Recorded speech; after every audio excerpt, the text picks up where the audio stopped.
right. Good evening, everyone. My name is Tricia King-Mims. I'm the Executive Director of National Park Partners of Chickamauga, Chattanooga, and Moccasin Bend. Thank you so much for joining us as we come to the final event of our 20th anniversary Moccasin Bend Fall Lecture Series that began in 2006 with a group of folks involved in the Friends of Moccasin Bend back then, before we consolidated with Friends of Chickamauga and Chattanooga to form National Park Partners. And they were talking about getting a lecture series started to bring attention to everything that was happening at Moccasin Bend, the recent inclusion into the National Park Service. And Greg Vital was a board member then and still with us now. And he said, I'll support that, and I'll make it free to the public. I'll cover all the costs and underwrite it, and he has every year since then. We are thankful for all the donations we received from those of you who contributed to this event as well. We are here to tell the stories of America's best ideas, our national parks, stories of the importance of conservation and historic preservation, stories related to the region's indigenous culture and history, and the stories of the people, places, and events surrounding the Civil War campaign for Chattanooga. I'd like to take a moment to remember Ms. Rita Vital, Greg's mother, who attended every one of the 53 lectures between 2006 and 2003 before she passed away at the age of 93 in the spring of 2004. Not only did Rita love this lecture series so much that it now bears her name, but she loved attending National Park Partners' annual party at Point Park, where she often held court at a table front and center. Most of all, Rita loved the Lord and her fellow man, treating all she encountered with kindness and respect. Let us endeavor to honor Rita's deep love for her country by committing to civility and dignity as we continue to strive towards a more perfect union. Chattanooga's National Park legacy is truly an amazing historical and cultural resource, offering over 9,000 acres and 80 miles of trails to explore. The preserved lands tell the story of 12,000 years of continuous human habitation on Moccasin Bend, truly a time capsule holding the memory of our continent, and it's just across the river from where we are right now. While we are blessed locally to have a national park throughout and surrounding our city, more than 1 million visit Chickamauga and Chattanooga National Military Park on an annual basis, providing an economic impact that exceeded $87 million in 2024 alone, between visitor spending and the support of nearly 1,000 private sector jobs. Those numbers are consistent year in and year out, so in addition to forming the stories that shaped our city, our national park continues to be a major contributor to our local economy and our quality of life. Please join me in thanking the National Park Service staff here and across the country for their dedication to the stewardship, interpretation, and preservation of our national treasures.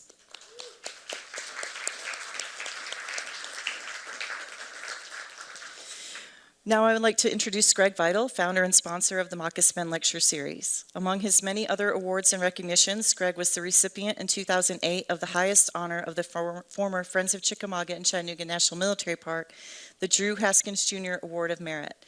He was also named Conservation Legislator of the Year in Tennessee in 2024, the same year that the Greg A. Vital Center for Natural Resources and Conservation opened at Cleveland State Community College. Greg and I have collaborated on preservation initiatives for nearly 20 years, going back to the early days of the Chattanooga Office of Land Trust for Tennessee. Greg was the first landowner in our 10-county area to protect his farm forever through a perpetual conservation easement, which inspired other landowners to follow his example. And in total, we voluntarily preserved a total of 10,000 acres of land during the 5.5 years that I managed the Southeast Region office, with Greg serving on the statewide board and our local steering committee. I am grateful for our friendship that continues to this day and for the opportunity to grow Chattanooga's National Park legacy together. Please join me in welcoming Greg Vital.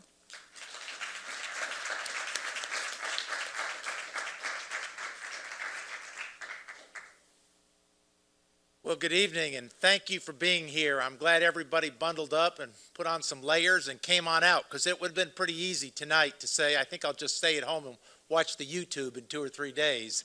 Since even my sister called me and said, it's being live streamed, isn't it? And I said, we don't live stream. You should know that after 20 years. I said, Mother would be very disappointed. And she said, don't guilt me. But it's so nice to see all of you. And, as I listened to that quick reflection, yes, Trish and I have worked together for 20 years plus. There's a lot of us in this room that have worked together for more than 20 years. I look up there and I see Jay Mills, who's been beating the drum literally for many more than that, so we're going to age him more than us, Tricia.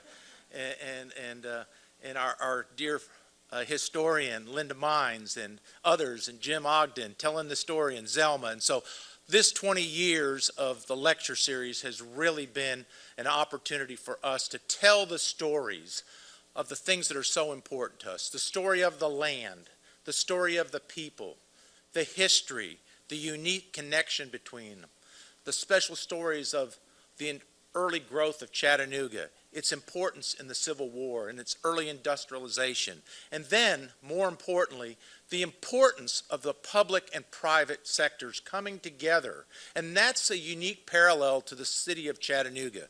In just recent history, all you have to do is reflect for a minute about where we are in the Aquarium.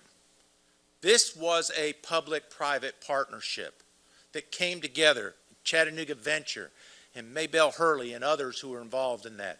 The story of Moccasin Bend and National Park Partners. Our city is laced with public-private partnerships, and so we're going to hear a little bit more about that tonight on what's going on at Fort Monroe.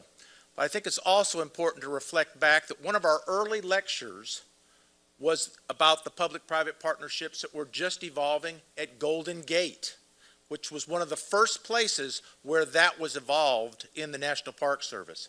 So as we listen tonight, I want us to take away a couple things that are real important. How do we look for other opportunities as we look at the 250th anniversary of the United States and we go forward? What are the other opportunities for public-private partnerships? We still have plenty of work in front of us as it relates to the John Brown cabin. Moccasin Bend is not resolved. We still have to find a proper place for the firing range and the Mental Health Institute and meet the needs there, but also create a health facility there somewhere in the city or county. And then also now as we look at the challenges facing McDonald Farm and Enterprise South, they are just as important to this whole story and the importance of public-private partnerships and how we move forward. And this will involve a whole new set of warriors for the cause of telling our story. So it's an honor to do this. We look forward to doing it next year. It's hard to believe that our 3 events this fall have already occurred, but thank you for being here. Thank you for supporting National Park Partners and all that's important to the history of our community and preserving our land and our story. Thank you.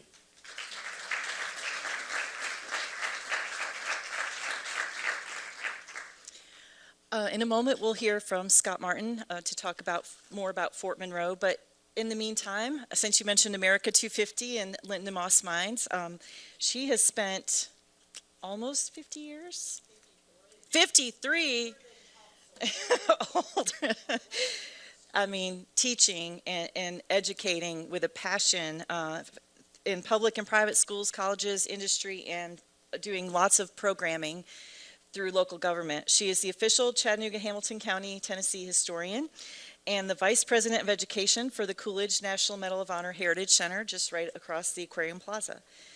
Her volunteer work focuses on education, patriotism, veteran services, and historical preservation, and she is actively involved in the National Society of the Daughters of the American Revolution.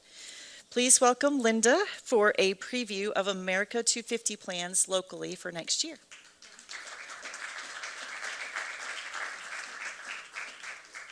So those of you that know me fairly well know that I don't do well behind a podium in one stationary space because I'm a bit of an Energizer bunny that likes to bounce around.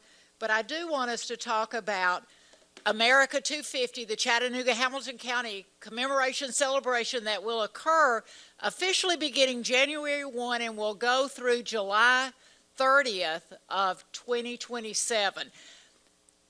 I hesitate to ask this question, but how many of you in the audience remember the bicentennial? The rest of you are way too young.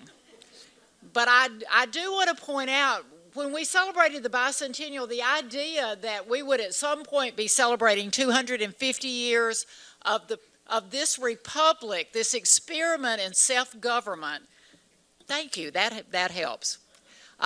this experiment in self-government, I can remember as a young educator, and I hate to admit I actually was teaching then, thinking about 250, you know, the idea of being 50 years later, it was sort of this sense of one foot on a banana peel, the other over a grave, and the end of all time, sort of the fall of the Roman Empire or something.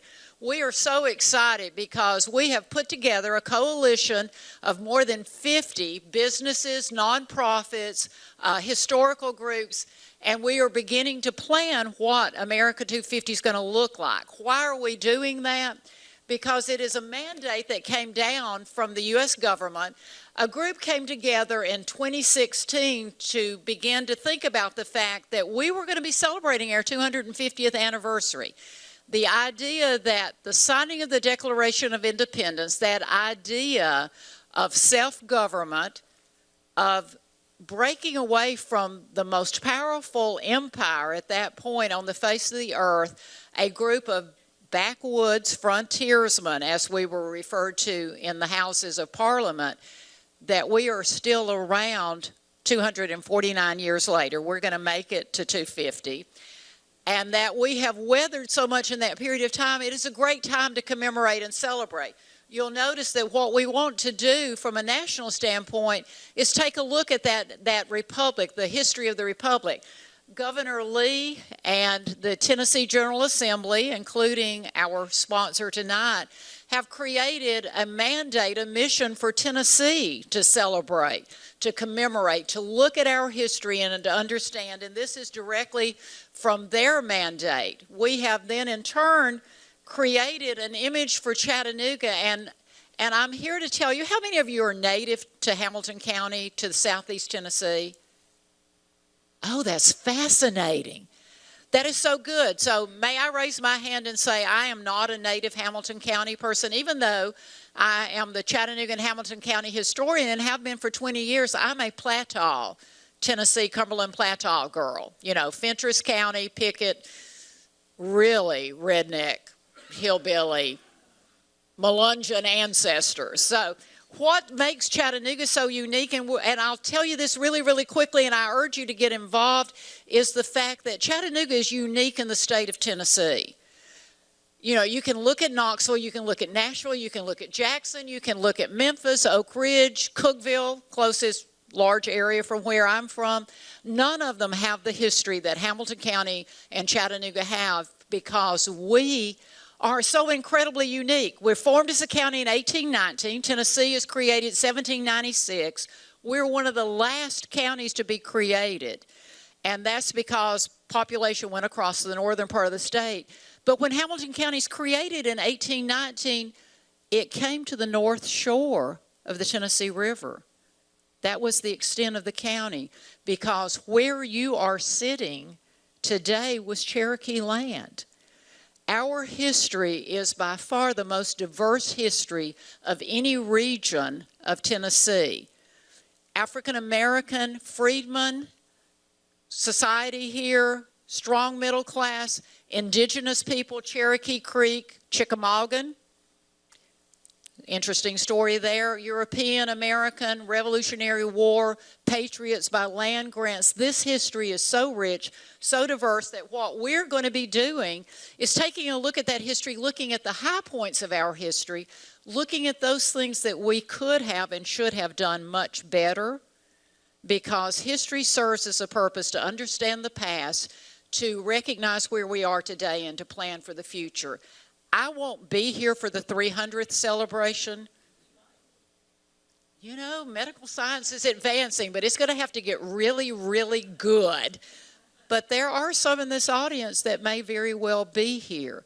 This republic is the greatest and most noble experiment on the face of the earth that has occurred with the idea of self-government, that we as individuals understand that happiness is combined with freedom, with justice, and with equality for all. We're going to celebrate that in Hamilton County. If you're interested in getting involved, please, please, please, our Facebook page is Chattanooga, Hamilton County, America 250. We have a website that is also Chattanooga, Hamilton County, America 250. We have jobs that need to be done. We need your ideas because we have, a total of 17 months that we're going to be doing this, and stories need to be told, and cake needs to be served. On the lawn of the courthouse on July 4th of next year, we'll be using those sabers from Revolutionary War ancestors to cut the cake and to begin to toast to the rest of the 21st century. You can find me easily. We're going to celebrate. My email is easy, localhistorycounts@gmail.com. Come join us. Let's plan the biggest party that's ever been had. And let me, just as a preface to Scott coming up to talk, I'm so excited that Scott is here because he and I are both National Park certified artillerymen. I'm thinking we need the big guns for the celebration. I'm looking for a cannon, and I know Scott knows how to fire them.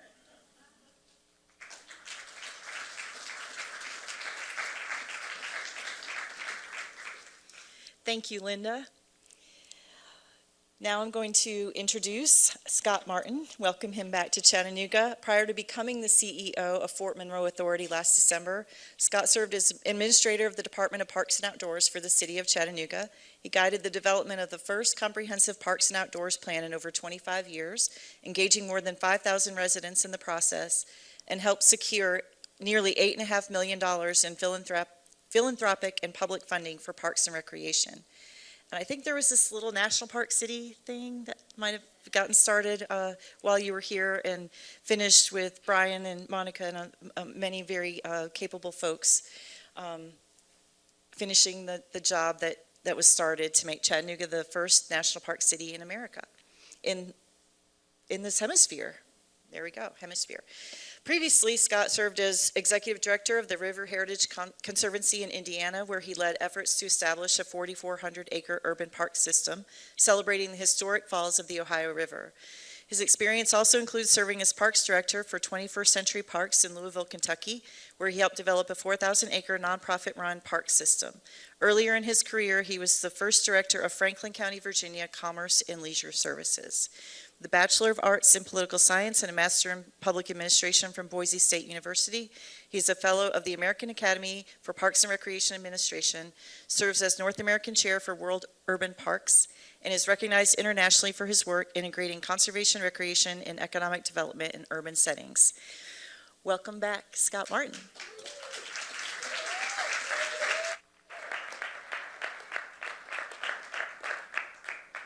Thank you. It is so wonderful to be here. Thank you for making this possible, Greg. Thank you.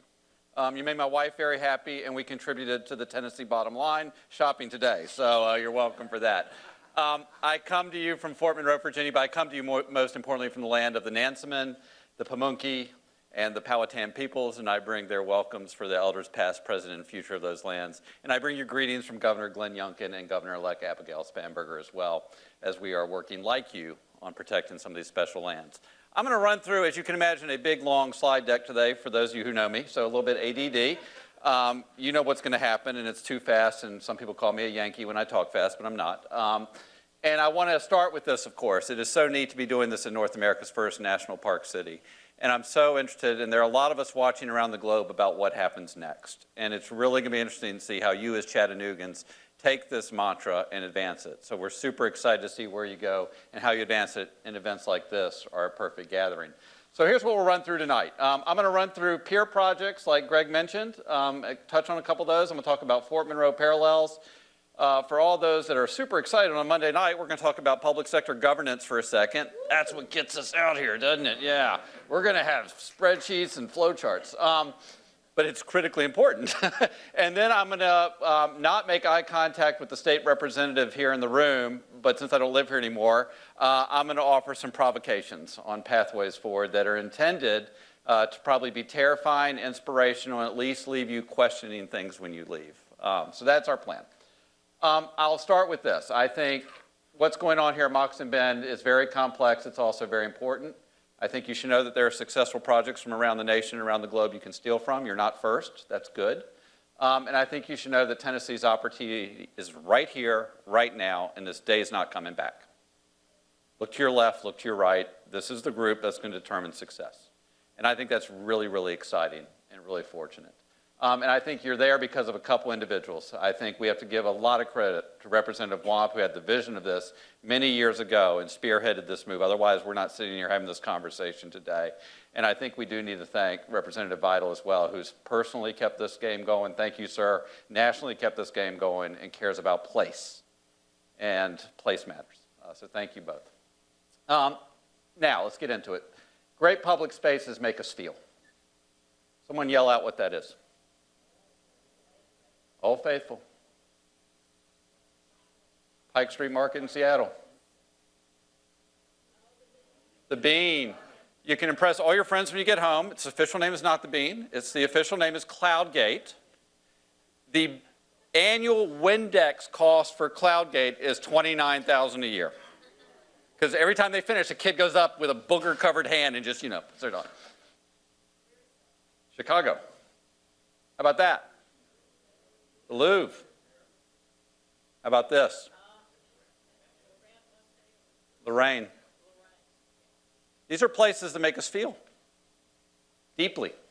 I live down the road from one you all may recognize. They carry, as Linda mentioned, our nation's stories, and they're different. And I want to impress upon you that Moccasin Bend is in this lane, and it is different, because there are a lot of places that you do that. Maintaining this work, though, is very, very difficult. It's one thing to be the heroic person coming up with the idea. Making it happen is really, really tough, and that's what you have to set yourself up for. I can show you any number of public landscapes that are in a state of decay. Piedmont Park. This is Treasure Island outside of San Francisco, the project they never talk about. Everyone talks about the Presidio. This is another project just like it. And you have your challenges and opportunities here as well. And you know them well. But yours is an American public landscape. And I want to introduce this vocabulary to you, and it's a new term, so I'm going to spend a second here on vocabulary. Because Greg hit it. We are no longer in an era where we have the luxury of preservation or conservation. It's how we integrate the two, because we're all adults, and things cost money, and they have to be paid for, and that's perfectly okay. So the language we're beginning to move into in our space is something called a public landscape. What do we mean by public? Well, we mean public spaces are created and maintained for citizens, owned by the public, serve the public good, promote social cohesion. You all can read as well as I can. Public space is the ideal platform for building a sense of community. So what we're saying when we say there's a public space is public is privileged. Then you say, what is landscape? Laurie Olin, probably the best person in the world to tell us what a landscape is. Landscape is a word to use to describe the combination of things that make up the human environment, including topography and buildings, vegetation and infrastructure, rivers and roads, not to mention all the objects and furnishings that go along with them. So no longer do we think buildings and vertical stuff lives in one space, landscape lives in the other. What I want to impress upon you is that public landscapes are one and the same. The difference is this group and this organization will privilege public use over private use. You'll probably need to accept private use, but that's okay as long as you understand you're privileging public use to nerd out. And the reason we're doing this is the evolution of American public landscapes. The good news is it's happened before. I bet not many of you have seen this. Everyone recognizes what that is, right? It's the National Mall in 1947. Look at the National Mall today. It's hard to imagine that. But this is a public landscape at work. We asked it to get us through wartime. We asked it to preserve democracy. And then I think the greatest generation made the brilliant step of returning it to public service as public green space. Every bit of an amazing choice. No different than Moccasin Bend. Separating the emotions of what comes and what goes. Publicly, it served us as a state mental hospital for a long time. We're going to ask it to do something different. But it is still in service of the public, is the key thing to hold on to. And your project's like many other projects around the country. These are all folks working on similar projects to you, so you are not alone. It can feel alone. It can feel lonely. It's really not. And I want to show you how you have a couple things in common. I'll start with Governor's Island in New York. Governor's Island is a partnership with the Trust for Governor's Island and the National Park Service. If any of you all have seen it, you may remember when it was a Coast Guard base and a military base that went through a base realignment and closure. It struggled for the better part of 20 years before it found its feet and is now taking flight. This is what it looked like a few years ago. This is what it looks like today. It's a site of $700 million of public and private investment. They are planting over 3,000 trees there. What's really cool, I don't know if there's a laser pointer here or not. You say, look at the hammocks up there. You see the red hammocks? Former military base, but look how it is beginning to serve New York in a new and different way. And you get a flavor for what they're doing. You can now rent yurts at Governor's Island. Alicia Keys is the one who's the owner of these, the artist. Transformation, and now it's become live, work, and play. And it's doing economic development and doing job creation, public landscape. Greg mentioned the Presidio. I think we all know it as an amazing success story. And if you didn't know, the Presidio is now the #1 visited unit in the U.S. National Park Service. It's a partnership, Park Service, Presidio Trust, and Golden Gate Conservancy. Here's Crissy Field. Some of y'all may be old enough to remember this when it converted from military base. This is what Crissy Field looked like when it was taken over by the National Park Service. Greg can nod and remember. This is what it looks like today. Again, a public space just converting for new use. What's fascinating to me is those 3 buildings, to nerd out for a second. The shoreline you see there that's vegetated before you hit the lawn, that's projecting the impact of sea level rise in the San Francisco Bay. So they've already built the projection in. Those 3 historic structures that are National Register structures are on rails, and the foundations are already poured in the lawn. They'll just simply pull them back. If you tell me what's coming, we can predict for it. It's also a site of incredible significance to Native American peoples. And Tunnel Tops, the recent project they just redid, incorporates Native structures and Native artists that built those are benches, seating benches, but they're actually Native American structures. So they tell layers of stories across the site, and they have coyotes back for the first time at the most visited site that has some of the most intense development, proving wise design, the two can blend. They're not at odds with each other. Another model, and I didn't want to dive into it too deeply, but you'll have plenty of time to, is the Waco Mammoth National Monument, a partnership project in Waco, Texas. Really neat cooperative agreement between the National Park Service and Baylor University in this case, that's sustaining a cultural site there for archaeological and paleological resources. Another one, I think the paper covered it here, that I think of a lot with y'all is Dorothea Dix Park in Raleigh, a conversion of a mental hospital there in their downtown core that's becoming a public space as well. Partnership between a conservancy, the City of Raleigh, and NC State. In that case. Fun fact that you see the sunflowers up there, that was their first activation of the site. They took a large meadow field and just planted it in sunflowers. And you can imagine how Raleighans, is it Raleighans? They're Raleighans now, responded to it. So there's stuff out there, but every one of these projects starts with a beginning. And the beginning is a Scrabble board. Like when you play Scrabble, you get the letters you got, and you got to play those letters. Those letters are going to be unlike anyone else's letters. So while I'm laying out a lot of commonalities here, the Moccasin Bend letters are going to be different. And when I look at our 2 projects, we're very similar. That's y'all on the left, that's me on the right, if you can't tell. We have land ownership, we have dispersed ownership, we have brownfields, we have archaeological, we have all sorts of different stuff. There are pieces. Then we have partners. Each one has its own little board of partners. Tricia will probably correct me. I probably left someone off. The era is all mine for not reviewing my slideshow with her, so if I offended anyone, apologies. But these are just the partners that came to mind here for Moccasin Bend. These are your own Scrabble pieces. At Fort Monroe, these are our Scrabble pieces. But the outcome that we want is very, very similar. So I'm going to walk you through Fort Monroe now. And it's a lot, but here's the deal. Love to have you come visit us. You can stay at my house anytime. Love to have you. It's fun. And the Fort Monroe stuff is interesting, but that's not actually the point. While I talk about Fort Monroe, I want you to think about Moccasin Bend, because you may see some stories or themes start to evolve. So it's really about Fort Monroe, but it's actually more about you as we put it together. And this is my life. So, you know, when you leave and go to another town, everything's great. You tell them how good you are. We got a lot of problems.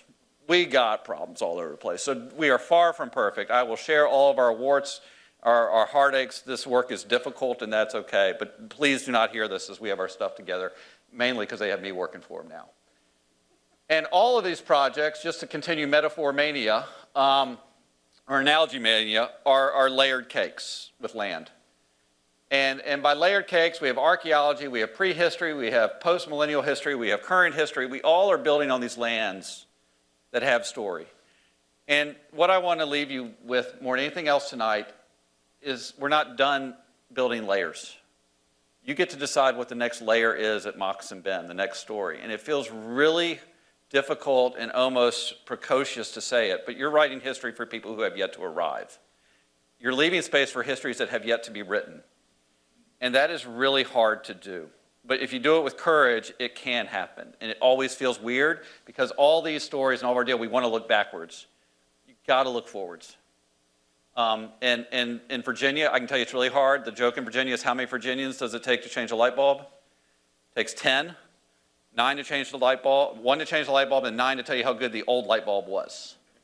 So look, we deal with these. These are very difficult situations. But here's us. So this is Fort Monroe. We are 535 acres. You can read as well as I can. We are a complex site. We are a former military base. We're a 200-year-old fort. We have about 7 miles of shoreline. We have a 1-mile runway. We have about 600 people that live there. We're our own city. We have 3 restaurants. We have NEPA sites. We have UNESCO World Heritage sites. We have a beach. We have a lot of stuff. Most terrifying to me every single night is, I didn't put it in the right order probably, but we have about $300 million in deferred maintenance that we took on of historic structures, most of which are on the National Register. So there's a lot of challenges that we have to figure out on our site. Another fun fact, so you leave with something new tonight. For those of y'all that didn't know, the Chesapeake Bay is there because an asteroid struck it a few 100 million years ago. So we are in the largest asteroid crater in North America. That impacts me because the crater is still settling. So we have sea level rise and we have settling going on simultaneously at a National Historic Landmark. No matter whatever else I tell you, no matter how good a job I do in this, probably in 300 years it doesn't matter, it's underwater. You don't have that problem. But here's us. Marshes. Crab fishing is still an industry. Blue crabs you can still harvest. You can come over, we'll cook crabs on my deck anytime. Wonderful beaches on the bay. These are black skimmers. They showed up for the first time this year and nested on our beach, right where we were going to launch the fireworks Linda for the 250th event we hosted this year. They hatched and got out of there 2 days before we had to put the fireworks in. And we're really about the spot where 3 cultures come together. On the left are the Angolans. I'm going to get into that. The center you may recognize. Those are our Native American communities.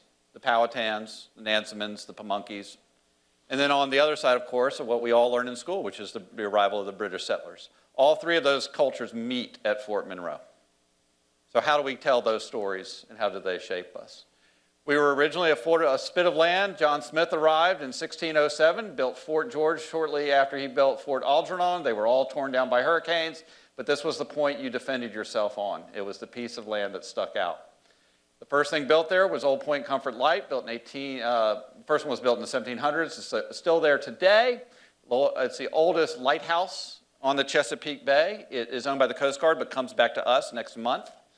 It has been whitewashed for over 200 years. We have stripped the white paint off because they started to use oil-based paints.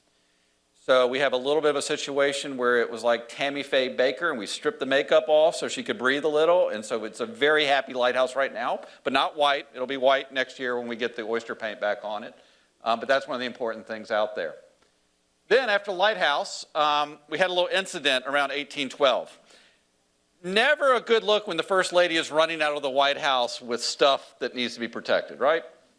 So at that point, the U.S. government said, hey, we can't let the Brits do this again. And the Commonwealth of Virginia said, we're here to help. And the Commonwealth of Virginia said, we will give you the spit of land to build Fort Monroe, the largest stone fort.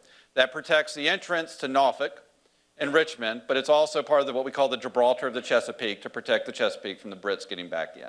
And it is the largest stone fort. It was built by enslaved individuals and human beings from stone that was harvested in the Potomac River. Just a massive undertaking, as you can imagine. But it stayed in place and it's still there today, and a lot of things happened within the fort. Not least of which, Edgar Allan Poe was stationed there, and Robert E. Lee was one of the construction superintendents there. So we touch a lot of people. Edgar Allan Poe, just for fun, he stayed there for about 3 months. Strange fact, heroin addiction, Army service, still not a good mix. Who knew? But we were everything from coastal artillery to trade dock to coastal defense for over 200 years, just carrying on. The amount of service and sacrifice at this site is simply staggering. And the amount of, as Linda mentioned, armaments on our site is staggering. And what's even more staggering is that so I'm just here to tell you things that are bad. You don't have to worry about Moccasin Bend. We have a lot of archaeology. We also have a lot of unexploded ordnance. So we don't let residents who live in our site dig more than 6 inches deep. These are just things we have to deal with. Presidents came to our place a lot, and I want to dap my hat at Andrew Jackson, the Tennessean.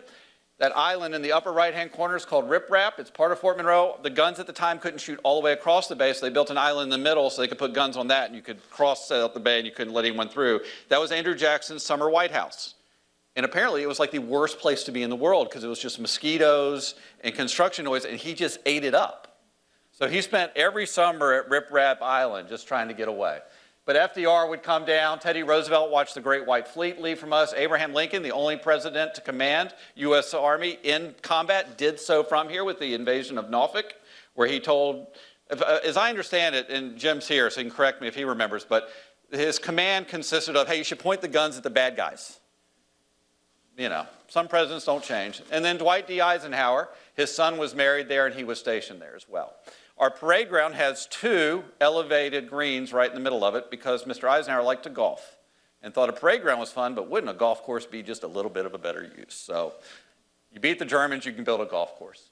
And 200 years of service and TRADOC and then all the decommissioning that came. And this is the fort that we're left with. It is a beast. It's 3 miles around. The stones are absolutely gorgeous. You cannot believe the attention to detail.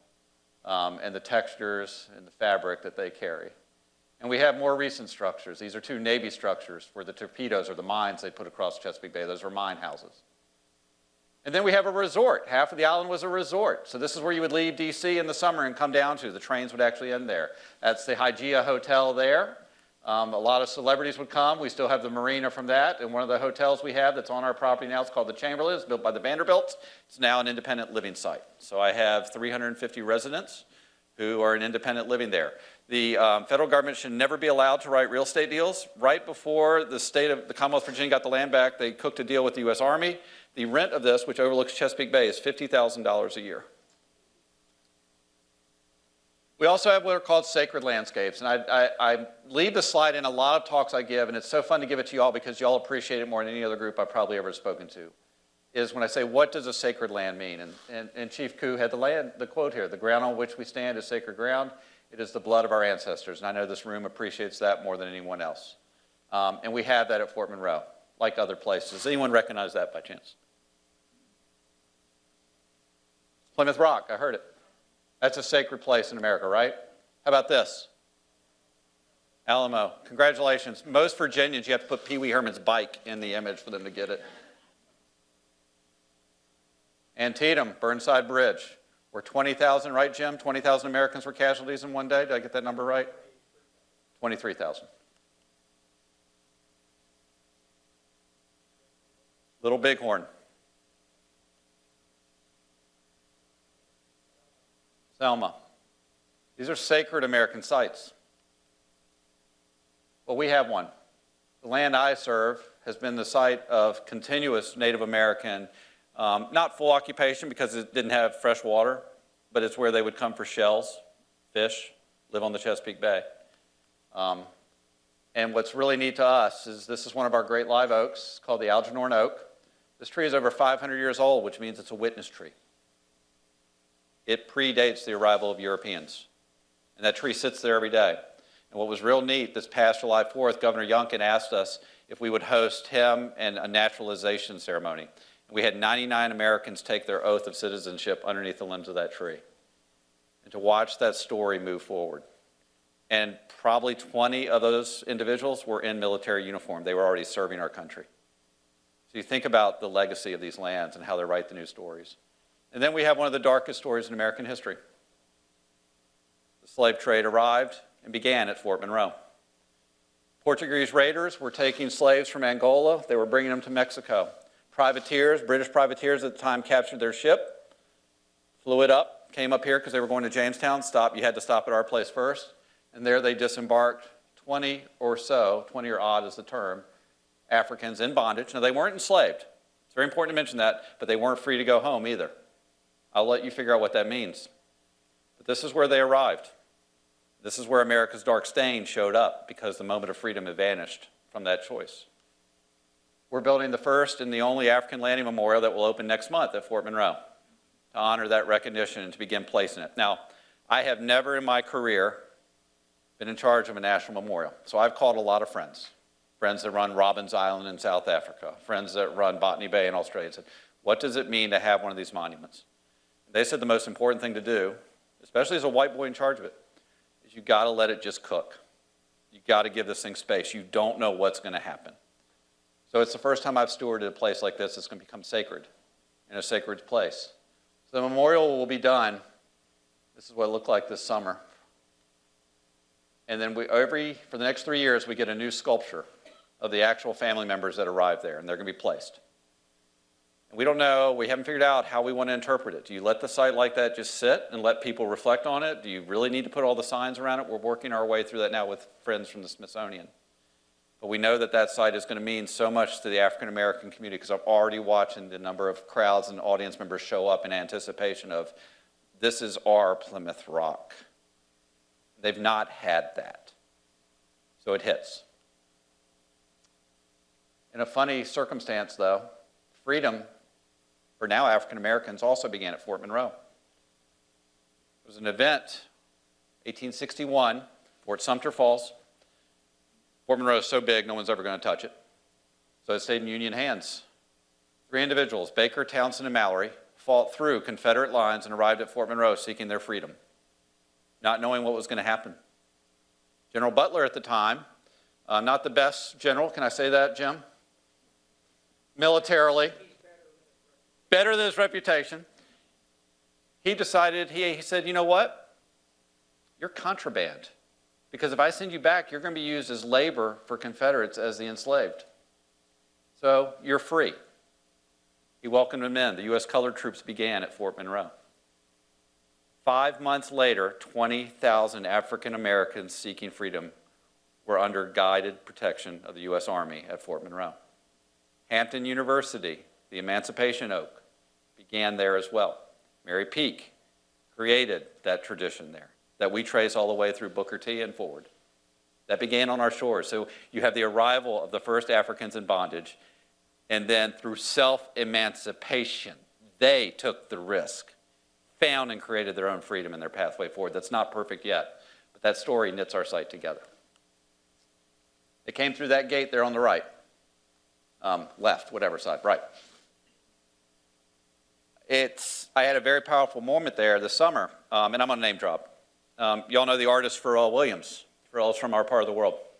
And Pharrell says, I want to come and I want to explore Fort Monroe. He got to this gate, he could go no further. He said he could not go through that gate. It meant too much to his family and his elders. That hits me a little different because this story suddenly is more than I can carry. So we have to ask the site to carry a lot of these stories in ways we don't know yet. Just a shot here of, and Harriet Tubman certainly was behind that. And Harriet Tubman spent over 9 months treating people at our contraband hospital. So it touches a lot of stories. And these are Baker, Townsend, and Mallory if you come. All of these stories come together to make us a UNESCO World Heritage Site, National Register of Historic Places, National Historic Landmark. And Greg, I think when you guys were doing the work originally to preserve it, the African American story really was just beginning to get fleshed out. It's really something that's evolved rapidly in the last 20 years because of the action they took. And it hadn't stopped. A lot of people know Fort Monroe because of the Jefferson Davis casemate. This is where Jefferson Davis was imprisoned after the Civil War. In fact, it's one of those, I think I can say it, Jim, this is one of those 1950s moments of the Lost Cause Museum Centers. So it really celebrated the incarceration of this man who tried to destroy our country. And Governor Northam made the decision to take down the Jefferson Davis arch words and work to ask what healing makes. I share that with you because these sites are never done. The spirit of American democracy and this conversation that's never going to end, hopefully, they continue to happen all the way around us. So we think about these things as we move forward. And we're a site right on the Chesapeake Bay, and I'd be remiss if I didn't say the U.S. Navy comes by my house every single day. And to watch the fleet go in and out is one of the most powerful moments I have. You watch the families line it with their flags, and they're saying goodbye to a relative that may be gone for 9 months, 10 months, and it's the last time they see them. And then you watch them come home. That hits you. I've seen more than a few proposals when they get off the boats and come over. I've caught people having non-park-like activities when the boats come home too, but that's a different story for a different day. So that's a little bit of our history, and thank you for being patient. But how do you go about these things and protecting this land is really tough. This is our journey. I'm not going to waste your time, but I will absolutely share the spreadsheet with Tricia. She already has it. But to say it's hard, it takes time, there are acronyms and sayings you never want to hear again, but they're actually how you make progress. And I'll walk you through a couple of the key ones. The first for us was the base closure, and when the colors were cased for the Army Command there, which is a big deal. But that's actually just the start of our story, because it came back to the Commonwealth of Virginia. Because when the Commonwealth of Virginia gave it to the federal government, they said, when you guys are done with it, it comes back to Virginia. Governor Campbell was the governor at the time. That jerk made a mistake, because he didn't tell the Fed you have to return it like you found it or in some sort of decent shape. So it came back to us with a $500 million deferred maintenance cost. And Governor Kane then still has a great line, Greg may have heard it, which is, yeah, this isn't quite the deal I thought it was. So here we are. But it immediately ran into a challenge. And tell me if any of this sounds familiar. This is the first plan for Fort Monroe when they found out it was coming back. Development, because it's shoreline. There was a proposal for an 18-hole golf course here by a certain person who may live at 1600 Pennsylvania Avenue right now. That's not going to fly. So we had to start over. And we started over with these two guys. If you can't use a "what about Bob" quote, what good are you?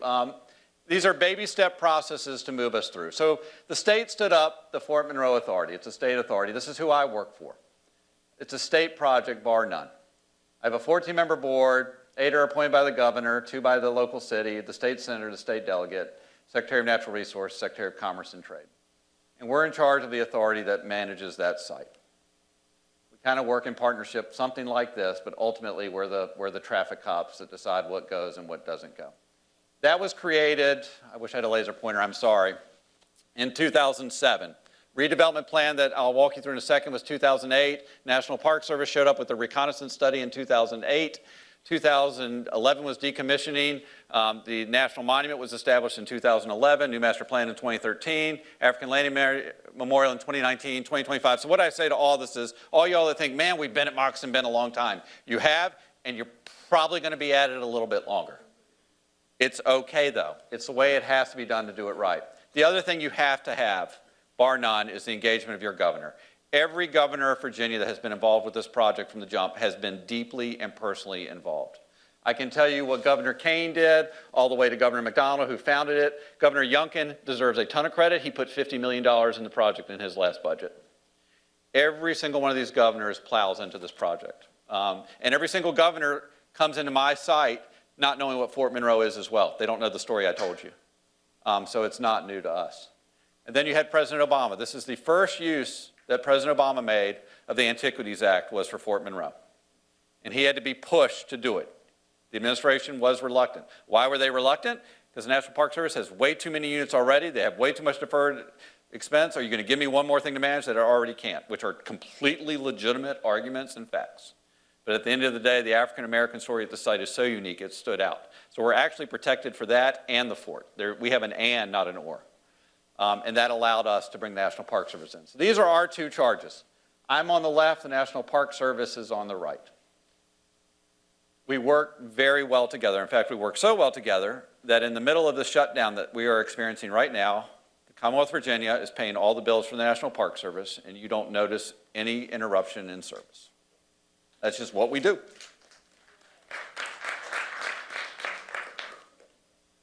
And you see, we have to do it because the property lines are the most goofy thing in the world. The green is the National Park Service. The purple is us, the state. Now, the feds are really good negotiators now. Greg may back me. I don't know if you remember this. The Commonwealth originally said, hey, feds, take it all. You should have the fort. You should really have it all. And the feds took one look at a 200-year-old fort with stone that you can't get anymore and said, yeah, hard pass. We good. We'll just get the parade ground into the center of the field. So we have that. The Algernon oak I showed you is stuck in the middle. The tree is on National Park Service land. The roots are on state land. So we have these dances. It works well if your governance is in alignment. Because governance exists to serve function. If we ever start doing functions to serve governance, we should ask ourselves, why is that governance model set up? That's a fail. So we can make it work. Then we have all sorts of proclamation boundaries on top of it. So much like you have here with archaeological districts, I have a National Historic District and a National Landmark on top of one another with a national monument. The amount of MOUs and agreements that move around these lands are absurd. We have different programmatic agreement zones, and I won't bore you with this, but this is just like your non-conforming use discussions here. This is all the stuff. And it takes a lot to do it. And then this is the master plan that was adopted by Governor McDonnell for the redevelopment of Fort Monroe. What you see in yellow is residential or commercial. What you see in green is preservation. And that's, we've got a recreation trail on top of it. And then ultimately all that means, how do we care for this land? Well, every time we put a spade in the ground, we find something. This is just this summer from the African Landing Memorial. This is the remnants of Fort George. So every time we hit something, we have layers on top of all those agreements I showed you. So I'm going to show you a little bit of the sausage making, but not a whole lot. We have the National Historic Preservation Act. This is our ultimate agreement we have to pay attention to. I have 1 million square feet of buildings on the National Register that I need to get adaptively reused, but it's really tough when you have to follow these rules, but it is what it is. So we have design standards, page 822 pages. I have remediated land use agreements, both for military cleanup and environmental cleanup.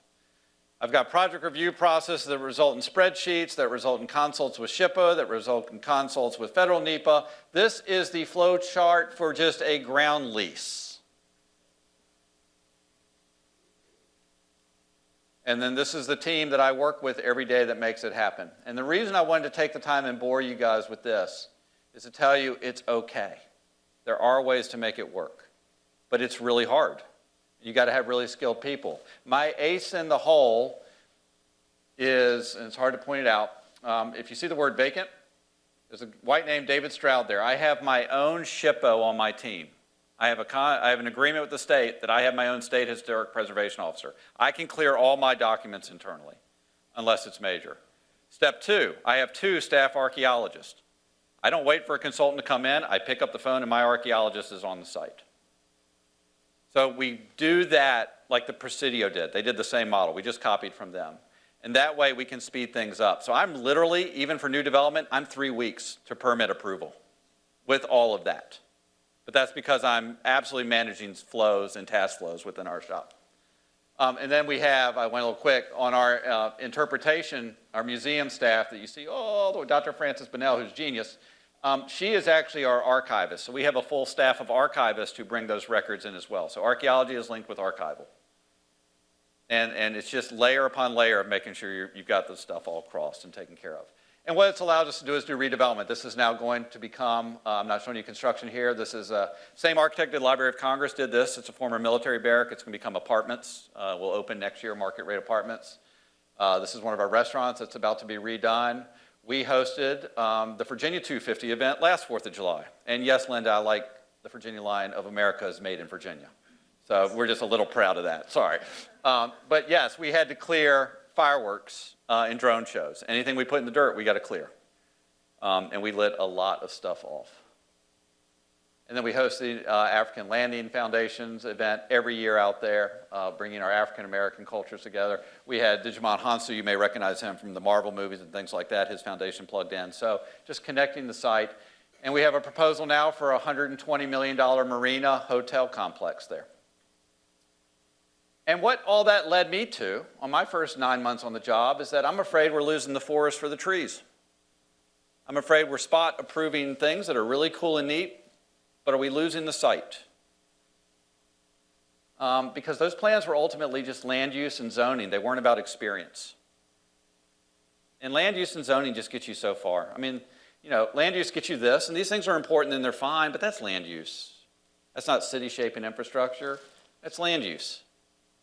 What we're after, that's experience. When I think about Moccasin Bend, Fort Monroe, the Presidio, Governor's Island, these are the rooms we're after and the bar we have to hit. And the what if for this is at scale and it can be discovered. And the inspiration we took was this guy. Anyone recognize the name Milton Glaser? Chris, I know you'll recognize the name. He's the designer of the famous I Love New York, one of our best graphic artists ever. And he had a great line. He goes, there are 3 responses to a piece of design, yes, no, and wow. Wow is the one to aim for. And we picked that up and ran with it. We said, what would make you say wow about Fort Monroe? And we reflected. We said, well, what other models are there out there around the globe to help us think about wow? And this is a horrible picture. I'm sorry, I picked a bad one. But this was a Southern Hemisphere city in 1954 that had this point of land there sticking out that said, we need to do something because we're losing population, we're losing our edge, people don't want to live here, but we need something that's going to place us. So they did a design competition to do it. Here's the point. And you can see, it was a historic fort, so they had to tear stuff down to make change happen, but they had to do something powerful to shape their region. So they did a design competition, and this was one of the things that was proposed for that point. In 1954, 1955, that's not a bad piece of design, right? This was another one of the finalists here. Not bad. This came in second, which is pretty awesome. Brutalist architecture in the 1950s, right? You can get that as your library in Chattanooga if you really want it. Thankfully, if you didn't know where I'm going, they chose that. Design really, really matters. So, great design does so because it anticipates change. Anyone know that one? Central Park, right? You guys, everyone that knows me in Chattanooga knows I talk about Central Park all the time. I promise I haven't stopped. What makes Central Park great is it anticipated where we were going. That's the original plan for Central Park. You can go up and see it today if you want to. It's in the Armory building in Central Park. It's carved in wood. It's 10 feet long. Olmsted was done with his plan when he carved it in wood.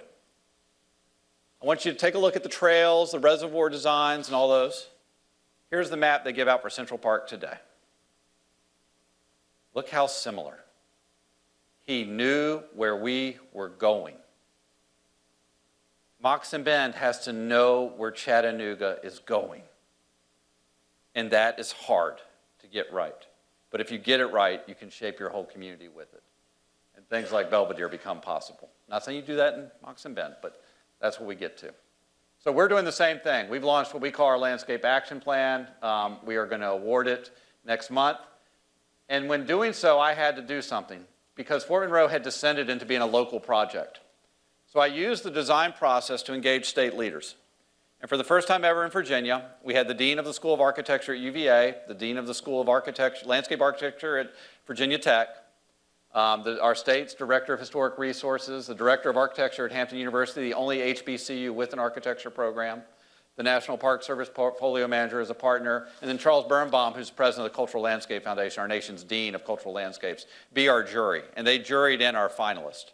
And these are the final 4 firms that are competing for our project. And I've talked to Eric a lot about it because Eric and I talk a lot about designs and firms, and he's just kind of laughing about how much we're going to have to spend, but that's okay. And we juried in these firms, and we did it because we had to elevate a sense of design and its importance. You don't have to do that in Chattanooga because you all appreciate design. We have to elevate and find that spot because in Virginia, appreciation for design stops at about Williamsburg, and I'm a little bit further down.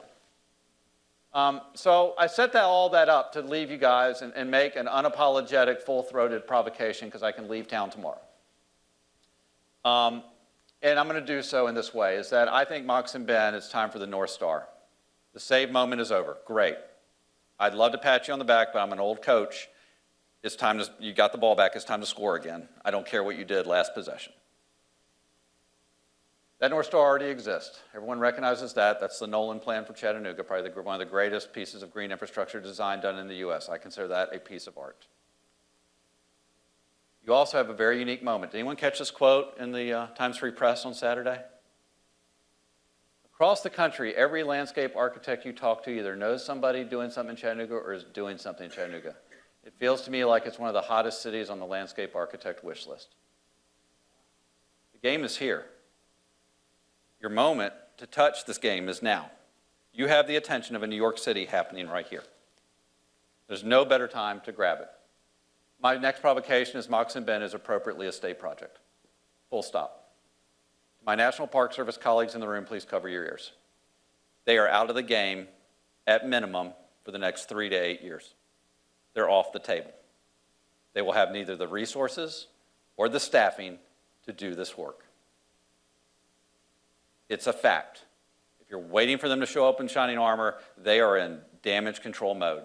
And I don't even want to think about the depths of human resource work in front of them to just staff up again if they can fill the over 300 superintendent positions that are now vacant. Never mind the mid-level planning staff and field offices. Breathe. Okay, simply a business problem to solve. The business problem is fill the gap. They will come back to you. This is a great time for states to be the laboratory of democracy that they are and lead. And you've got a great window here to lead. And you happen to have in Chattanooga the alignment of some tremendous leadership. Governor Lee loves state parks. Clearly it wants to be his legacy, and he's doing a hell of a job and is the envy of many other governors across the nation, Democrat or Republican. I'm telling you, it's nonpartisan. People are watching what Governor Lee is doing. They're going, wow. You also have Bo Watson here. It's not every day the cities of Chattanooga size have that sort of swing. So saying this without the political hat on, you have leadership in the room, including the one I'm not mentioning right now, who can take you to some different places. And I think it's the time to do something bold out here, y'all. Daniel Burnham quote was coming one way or not, Eric, I'm sorry.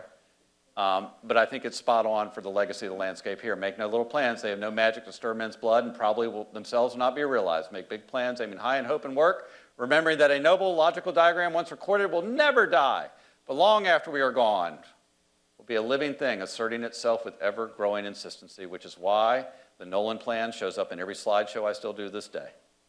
The thing is insistent on us. I think you start with honoring the genius of your place. Go into Olmsted. You have an extraordinary site. I did spend the last couple days out there poking around again. It's a remarkable place. And while I know Citico Mountain isn't it, you are the remnant of that story and can carry that forward. Linda touched on it. The trails are awesome. I did shoot that from my car. No, I mean, let me be clear. I did not shoot the deer. I shot the photo. Anyone know what that is? Any bird nerds here? You knew it was coming, Monica. I'm sorry. That's called a Swainson's warbler. As far as we know, the only breeding site for Swainson's warblers in all of Tennessee is in Moccasin Bend.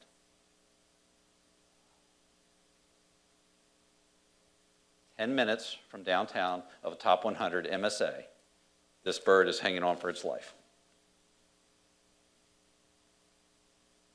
I encourage you to think about embracing dynamic programming. Mentioned the Opera House earlier. What does the Opera House look like to you in this image? Sails? Anyone, usually people go sails, and that's appropriate. You know, it's the story of Captain Cook to a degree in Flinders and the European arrival. Well, there's another story in Australia. There were people living there for 30,000, 40,000, 50,000 years before they got there. The Opera House now lights up every night with Aboriginal artists. How we use landscapes without manufacturing any change in them can do some really, really powerful things. So thinking about how those landscapes work. And the attraction, that's a woodpile. The small actions can do to invite and interest new people into space that y'all know and love and cherish so much. And if we think forward to 2050 or 2060, I don't care what anyone's opinions are, it's going to be a hotter, warmer place. We got to start thinking about what, maybe not what people do between 1 p.m. and 4 p.m. at these spots, but what do they do between 4 and 10 p.m.? What if we go to a Barcelona model where the magical hours of dusk become our primary guest service hours? How do we design spaces with that in mind? This is a temporal art exhibit at the Presidio from a couple years ago. Let ecology touch the soul. You know, New York's the easiest answer. Anyone know where I'm pointing to with this one? Yep, the High Line. The original plan for the High Line was just to have a walkway. Greenery was a second thought. But any of us who have experienced it know that's what makes it extraordinary. At Moccasin Bend, you have the High Line on steroids. Steroids. And how you embrace flooding, how do you embrace these different experiences out there as part of the show. And I'm going to tell y'all, I thought I had the phone on there. I'll see if I can find it.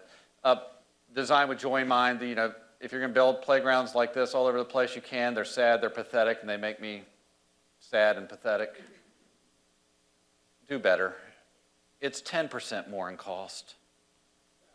Do better. But let the place speak to you.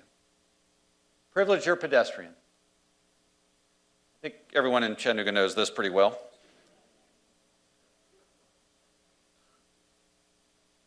I think everyone in downtown Chattanooga knows this pretty well. Counterpunch. Build places where the pedestrian is the point, where they can slow down, unplug, get away. This is what I was looking for. This is a Maori sacred site in Auckland, New Zealand. They couldn't build on the dirt because the Maori folks said we do not want white faces on our sacred lands. This was the elegant solution designed by the nation and the government. Look how beautiful it is. Now here's the fun thing. I can say this in Chattanooga. I'm not worried about what someone is going to do that drives a Subaru. They're going to go outside. You literally can't stop them from going outside. What I'm worried about is people who would never go outdoors. Designs like this are a breakthrough, where someone who may have never thought about experiencing the power of nature or seeing a butterfly, they suddenly feel safe, they feel okay to do it. So we use design as a way to break through those walls and help people move through it. That's a flood wall, believe it or not, in Calgary on the Medicine Bow River. So there's different ways we can design human response into it. And I love this one. I now believe in it. I didn't believe in it before. This is an embedded solar-powered LED light for a trail. This isn't being taped, right? Is this being taped? Yeah. All right. We may do that at Fort Monroe to knit the African-American story together through our site, where we don't do signs, but we do a lighted trail that takes you to those seminal moments. And we let the trail tell the story. People find it on their own. New ideas need old buildings. Jane Jacobs. We mentioned it earlier, right? The Louvre. Y'all know how controversial Ayampe's proposal was, but can any of us manage in the Louvre without it? It's hard, unless you're a thief, and then it's just something to get around. Well, old buildings always have new purpose that's just waiting to be unlocked. This is a former naval air station in California called the Orange County Great Park. Former steelworks outside of Bethlehem, PA. This is a former fueling station on the Hudson River, now turned into Long Dock Park. By the way, hat tip, this was done by Reed Hildebrand, who's working on Montague Park for you right now. Well, you have these buildings. I'm going to provoke you that they may not need to go. They may be seeking new life. Everything doesn't have to go back sometimes, especially when you need revenue. Designed for elders, past, present, and future. And that's the hard thing. But you've got to make room for new folks, new communities, and new folks who have yet to arrive. And Chattanooga's always done such a beautiful job of that. I'm sure there are folks that are in this room that were involved with the construction of this building and the Riverwalk system. And you couldn't have, if you told the folks then what Chattanooga is today, they wouldn't have believed you. They would have thought, yeah, we'll do something. But you know what happens here. You launch new possibilities for folks and leaving room for new babies to come. Leaving rooms for people to have sacred moments in their own private moments, because they go to these spaces not only to propose, but they go when you lose someone or you have something else. You're part of that civic cathedral sort of space. And then the only way you get after this is your long-term sustainability is through design.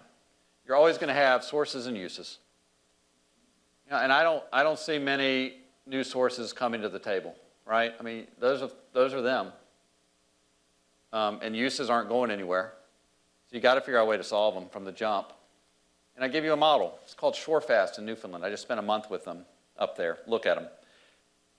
Newfoundland is obviously out there. This is an island called Fogo Island off the edge. 1990s, they had that little thing called the cod collapse. You all remember when the cod fishery collapsed and they just shut it down? They crushed them. They went from 3% unemployment to 90% unemployment in a day on this island. And then they lifted themselves up by their bootstrap and created this organization called Shorefast. This is what it looks like in August. Shorefast built a series of artist studios across the island to bring in global artists to come in and bring artists in to experience the landscape. They then built this hotel. This hotel cost $5,000 a night. The week before we were there, and we didn't stay at the hotel. Let me just make sure every governor in Virginia hears that right now. We didn't stay, but David Letterman and Beyonce were there. All of the proceeds from that hotel go back to Fogo Island. They built sustainability into their operation without making it exploitive, because that's what I really wanted to see. If it felt exploitive, you were going to be able to tell, like people flying on their jets, look down and go, oh, look, it's a cute cod fisherman in peak, nice yellow, whatever. It's not that way. They are totally enveloped. They use local food, local artists, local employees there with a living wage. It cycles itself up. That virtuous loop is going up there at scale. So I think they're really onto something there. And you can see here how they did it within the historic structure of their village. Again, their job was economic self-sufficiency, much like Moccasin Bend's will be. How do you pay to sustain these things?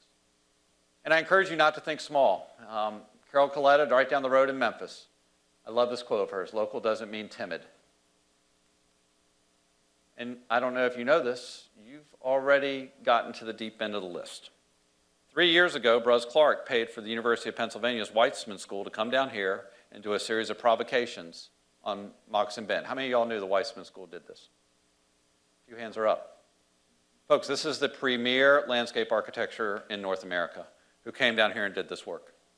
They started your journey.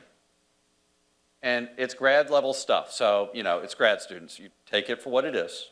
They're brilliant, but they're still grad students and have never actually apparently had to balance a budget, but, you still take it. But they did a ton of work. And it's an incredible launching place if you were going to launch your own master planning process here.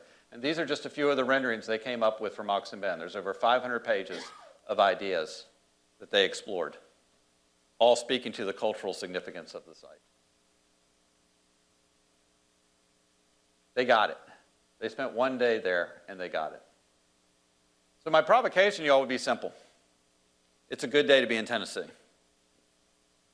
You've got a good governor. You've got a state legislature that gets placemaking and keenly understands that the growth now comes at a terrible risk of losing what makes it special if you don't watch it and make it better. I would go to Tennessee. I would, whatever structure you ask, you have to talk to far smarter people than me, sunset clause, create a task force, fund it up, do a national competition, bring in a master planner. You've got the Chattanooga Design Studio here. You've got a lot of resources here who can do this work for you. And get after a plan, because right now you're not going to have the money from the federal or the state to build it, but you sure have a great window to do the planning. So when the money comes or when you're ready to go, you go with that North Star and that idea. You're evolving past saving, you're now evolving to caring. And I think it's a wonderful opportunity because your site is a great American public landscape. All of these things to me just ring true over and over and over again. And I don't think there's any reason in the world why Moccasin Bend shouldn't be on the cover of every single one of these publications when you get it right.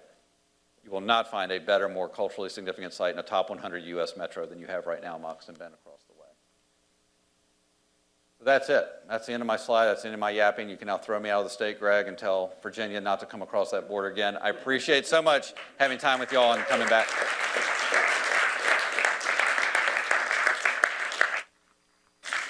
Thank you, Scott. You can take a couple questions. Sure. Are you blown away like me? Oh my God. I'm thinking about all the work I have to do now.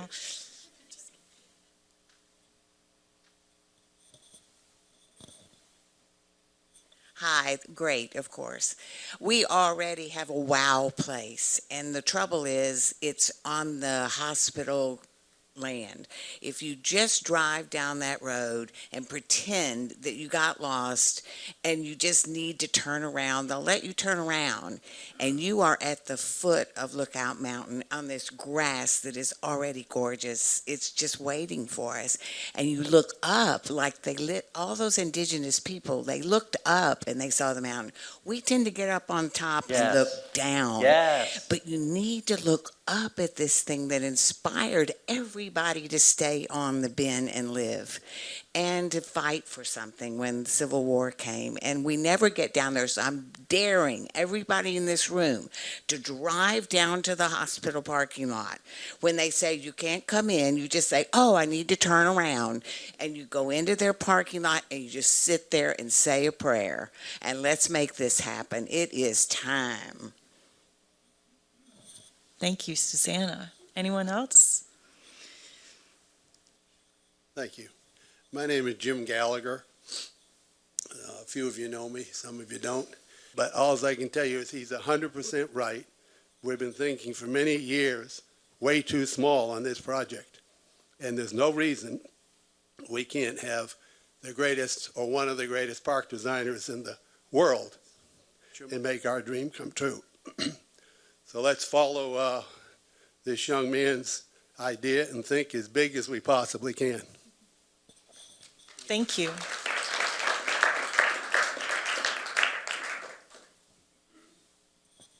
Hi, Scott. Thanks for making the trip. So I guess you were in New Zealand a while ago?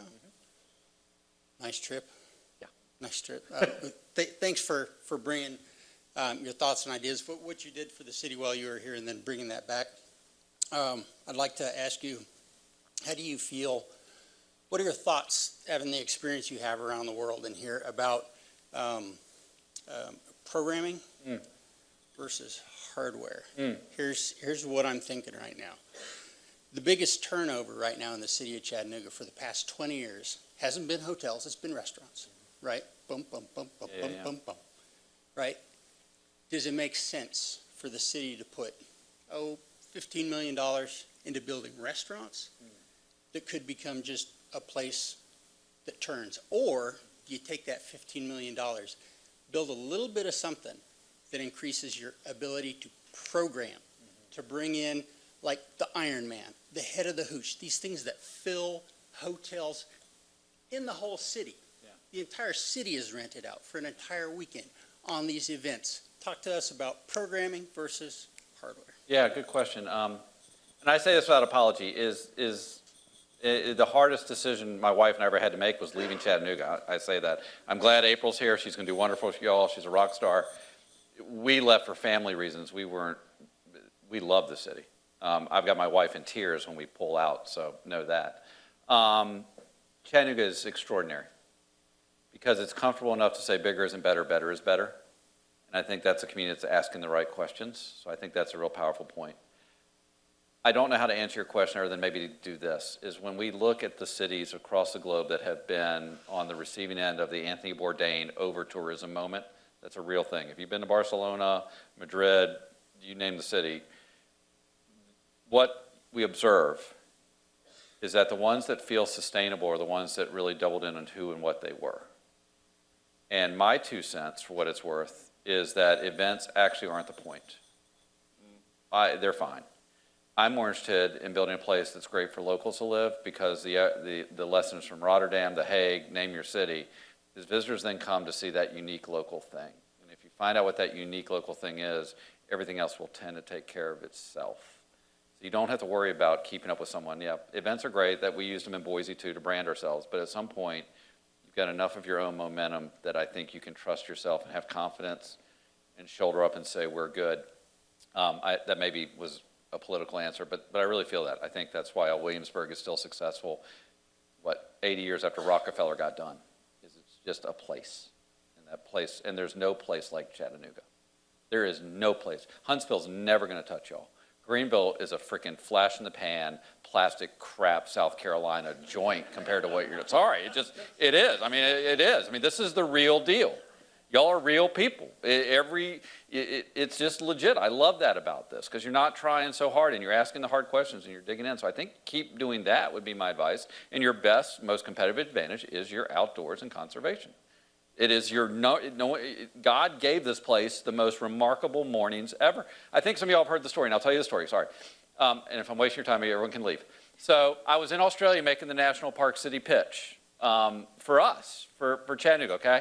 So I'm on the stage, and it's one of those big purple lit conference rooms, and it's a global conference. So Brian went to one similar in Europe. Anyhow, so I'm doing the whole deal. 90% of the questions, and it's me, I'm trying to think, Brian, who else was there? You weren't there, but you remember. It was like Rotterdam, I think London was there. 90% of the questions are coming to me, because the globe is transfixed with the American South. Like, they're terrified of us. Like, they're entranced and terrified. So if any Australians ever come here, please, someone has to dress up like Dolly Parton, because I told them she was here all the time. Don't make me a liar. But at the end of my talk, an Aboriginal elder got up in the back of the room. I haven't told this story in a while, so I'm trying to remember. Aboriginal elder gets up in the back of the room. And this was right after they did a ballot initiative in Australia to give proportional representation to Aboriginal nations. And that ballot measure failed. Like, everyone thought it was a slam dunk, and it failed overwhelmingly. So the Aboriginal nations, people had been there 40,000, 50,000 years, were feeling really bad. And the Aboriginal elder gets up and he says to me, he goes, "Sir," and he was way back, but it felt like he was right here. He goes, "Sir, you're in Chattanooga, right?" I said, "Yes, sir." He goes, "We're reading the work of Dr. King, and we were just reading the speech from the Lincoln Memorial. And when he said, 'Lookout Mountain,' and he pointed at me, and I will never forget this finger, it had seen some things. And it felt like it's here. He goes, "Is that you?" I'm 5,000 miles from home saying y'all to people that don't know what it means. Is that you? And I said, "Well, yes, sir. I see Lookout Mountain every day on my commute in." And this was great. He said, "Well, your city has to keep charging forward because you're giving us hope." And he sat down. Never got to say a word to him. Have no idea who he was. But he got it. And I think that's the room for Chattanooga. Restaurants come and go. Events come and go. Who Chattanooga is? No, man, you can't blow that. That's the stuff. So I would just tell y'all, trust yourself and believe in your own value, because it's remarkable here. Thank you, Scott. I think we should probably end on that note. We'll adjourn to the lobby if anyone had any last questions. Thank you. Yes, thank you. And thanks again to Greg for another wonderful season.